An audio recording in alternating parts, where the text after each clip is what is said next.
നമസ്കാരം. ഇന്നത്തെ സ്പെഷ്യൽ ചെമ്മീൻ തീയൽ അഥവാ കൊഞ്ച് തീയലാണ്. ഉച്ചയ്ക്ക് ചോറുണ്ണാനും അല്ലെങ്കിൽ രാവിലെ അപ്പത്തിൻ്റെ കൂടെയോ പുട്ടിൻ്റെ കൂടെയോ ഒക്കെ കഴിക്കാൻ പറ്റിയ നല്ല രസികൻ നാടൻ കൊഞ്ച് തീയൽ. എന്നാൽ തുടങ്ങാം.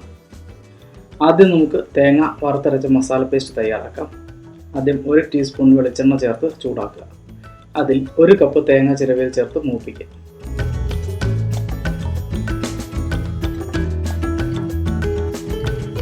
ഇത്തിരി മൂത്ത് കഴിഞ്ഞാൽ 1 കഷ്ണം ഇഞ്ചി അരിഞ്ഞത് ചേർക്കുക. കൂടെ 1 സ്പൂൺ കുരുമുളകും കൂടി ചേർത്ത് ഇളക്കുക. നല്ല ബ്രൗൺ നിറമാകും വരെ മൂപ്പിക്കുക.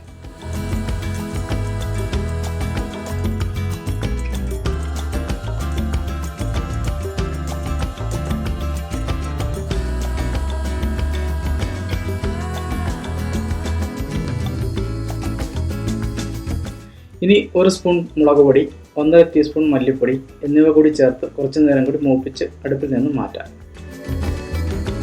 ഇതിൻ്റെ ഇടയ്ക്കൊരു കാര്യം, നിങ്ങൾ ഈ ചാനൽ ആദ്യമായാണ് കാണുന്നതെങ്കിൽ ദയവായി ഈ ചാനൽ സബ്സ്ക്രൈബ് ചെയ്യുക. നാടൻ രുചികൾ അടുത്ത തലമുറയ്ക്ക് കൂടി പകർന്നു നൽകുക എന്ന ഉദ്ദേശത്തിൽ തുടങ്ങിയ ഒരു ബ്ലോഗിൻ്റെ ഭാഗമാണ് ഈ ചാനൽ. അതുകൊണ്ട് തന്നെ നിങ്ങൾ നൽകുന്ന ഓരോ ലൈക്കും ഷെയറും നിങ്ങൾക്ക് വലിയ പ്രോത്സാഹനമാണ് നൽകുന്നത്. ഇനി പാകത്തിന് വെള്ളം ചേർത്ത് നന്നായി അരച്ചെടുക്കുക. അതാണ് ആദ്യപടി.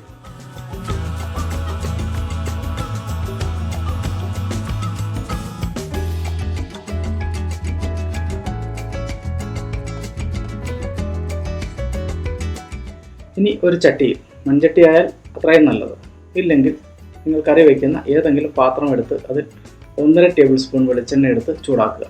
അതിലേക്ക് 1 കപ്പ് ചുവന്നുള്ളി അഥവാ ചെറിയുള്ളി അരിഞ്ഞത് ചേർത്ത് വഴറ്റുക.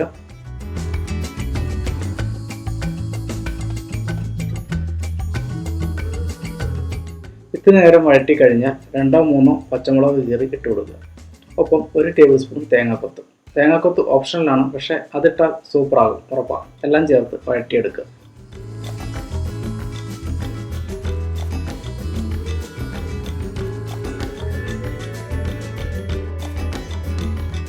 ചുവന്നുള്ളി ഒരുവിധം വെന്ത് കഴിഞ്ഞാൽ നമുക്ക് തയ്യാറാക്കി വെച്ചിട്ടുള്ള ചെമ്മീൻ അഥവാ കൊഞ്ച് ചേർത്ത് കൊടുക്കാം. ഇനി നമുക്ക് 1/2 ടീസ്പൂൺ മഞ്ഞൾപ്പൊടിയും 1 ടീസ്പൂൺ മുളക് പൊടിയും ചേർത്ത് ഇളക്കി കൊടുക്കുക. കൂടെ ഒരു 1/2 കപ്പ് വെള്ളവും ചേർത്ത് കൊടുക്കുക.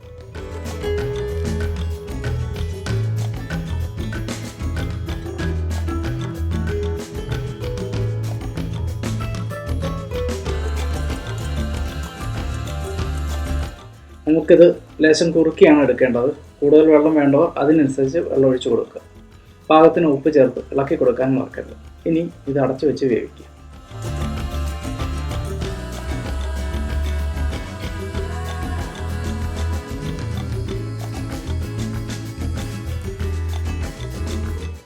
ചെമ്മീനൊക്കെ നന്നായി വെന്ത് വന്നാൽ ഇതിലേക്ക് നമ്മൾ അല്പം വാളൻപുളി വെള്ളം ചേർത്ത് കൊടുക്കും.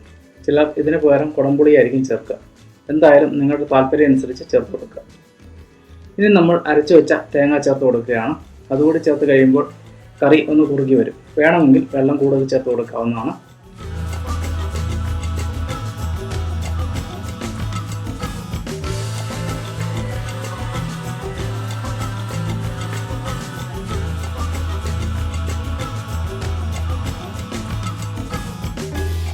ഇനി ഇത് അടുപ്പിൽ കിടന്ന് തിളക്കട്ടെ. ഇനി വേറെ പ്രത്യേകിച്ച് നടപടിക്രമങ്ങളൊന്നുമില്ല. ചിലർ കടുക് വറുത്തിടും. നമ്മൾ ഇതിൽ കടുക് വറുത്തിടുന്നില്ല. പകരം 1 പിടി കറിവേപ്പില ചേർത്ത് കൊടുത്ത് അടുപ്പിൽ നിന്നും മാറ്റി വയ്ക്കും. അപ്പോൾ കൊഞ്ച് തീയൽ അഥവാ ചെമ്മീൻ തീയൽ ഇത്രയേ ഉള്ളൂ. നിങ്ങൾക്ക് ചോറിൻ്റെ കൂടെയോ പുട്ടിൻ്റെ കൂടെയോ ഒക്കെ ചേർത്ത് കഴിക്കാം. ഏതാണ് കൂടുതൽ നല്ല കോമ്പിനേഷൻ എന്ന് കമൻറ്റായി താഴെ പറയുക. അപ്പോൾ ഈ വീഡിയോ ഇഷ്ടമായെങ്കിൽ ലൈക്ക് ബട്ടൺ ഞെക്കുക. ബന്ധുക്കൾക്കും സുഹൃത്തുക്കൾക്കുമായി ഷെയർ ചെയ്ത് കൊടുക്കുക. അപ്പോൾ അടുത്ത വീഡിയോയുമായി വീണ്ടും കാണാം. നന്ദി, നമസ്കാരം.